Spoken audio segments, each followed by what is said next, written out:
প্রিয় সুধী, আমাদের নবী, প্রিয় নবী হযরত মুহাম্মদুর রাসূলুল্লাহ সাল্লাল্লাহু আলাইহি ওয়াসাল্লামকে আল্লাহ পাক রব্বুল আলামিন রিসালাতের তাদবীরের মাধ্যমে এই দুনিয়াতে প্রেরণ করেছিলেন। আর এই দুনিয়াতে প্রেরণ করার পর আমাদের পয়গম্বর হযরত মুহাম্মদুর রাসূলুল্লাহ সাল্লাল্লাহু আলাইহি ওয়াসাল্লামের মিশন ছিল তিনটি। এক নাম্বার তালিমে দ্বীন, অর্থাৎ হুজুর সাল্লাল্লাহু আলাইহি ওয়াসাল্লামকে প্রেরণ করা হয়েছিল দ্বীন শিক্ষা দেওয়ার জন্য।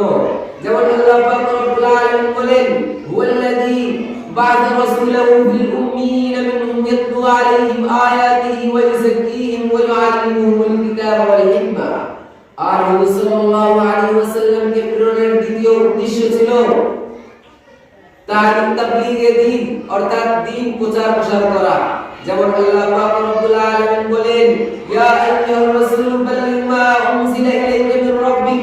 অপর আয়াতে আল্লাহ পাক রব্বুল আলামিন বলেন, হুয়াল্লাযী আরসালা রাসূলাহু বিল হুদা ওয়া দীনিল হাক্কি লিইয়ুযহিরাহু আলাদ দীনি কুল্লি। প্রিয় সুধী, হুজুর সাল্লাল্লাহু আলাইহি ওয়াসাল্লামকে এই দুনিয়াতে প্রেরণের তৃতীয় আরেকটি উদ্দেশ্য ছিল তাজহিরে দ্বীন, তথা দ্বীনকে বিজয়ী করা। যেমন আল্লাহ পাক রব্বুল আলামিন বলেন, ওয়াকাতিলুহুম হাত্তা লা তাকুনা ফিতনাহ ওয়া ইয়াকুনা আদ-দীনু কুল্লুহু লিল্লাহ।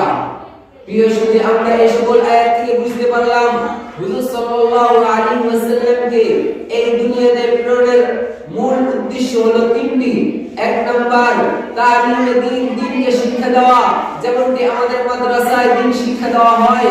দ্বিতীয়ত হুজুর সাল্লাল্লাহু আলাইহি ওয়াসাল্লামের আগমনের উদ্দেশ্য ছিল তাবলীগে দ্বীন, তথা দ্বীনকে প্রচার করা। যেমন আমাদের দেশে দাওয়াতে তাবলীগের মাধ্যমে এই কাজ আঞ্জাম দেওয়া হয়। প্রিয় সুধী, আমাদের হুজুর সাল্লাল্লাহু আলাইহি ওয়াসাল্লামকে প্রেরণের তৃতীয় উদ্দেশ্য ছিল দ্বীনকে বিজয়ী করা। আর এই দ্বীনকে বিজয়ী করার জন্য এই বর্তমান অনেকটাই অজাহাল অবস্থায় পড়ে আছে, তাই আমাদেরকে এদিকে সোচ্চার হতে হবে।